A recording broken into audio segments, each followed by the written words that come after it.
Looking for a quicker way to update your kitchen without doing a full reno? The answer is paint. Today we're going to paint our cabinet doors. To begin, remove all cabinet doors and drawers. We're changing the location of the handles, so we're going to fill in all these holes from the old handles. Once that's fully dry, we can commence sanding. So we just want to remove the shininess from the surface, not looking to remove the entire finish. So just a really light grit sandpaper for this, and then we can clean. So we're going to first remove all that sanding dust and then go in with a sugar soap and scrub down all the doors. Once you've done that, go in with a microfiber cloth and some clean water and give it 2 passes through to make sure there's nothing left on the surface. Then we're ready for the primer.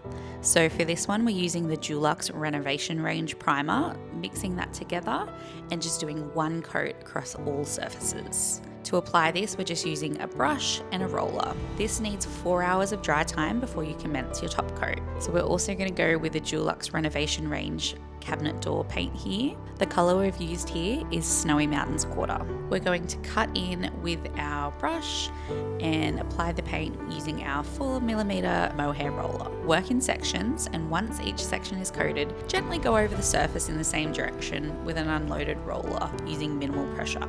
This will give you a smooth and consistent finish. There's 8 hours of dry time between each coat. So how many coats you need is dependent on your base colour.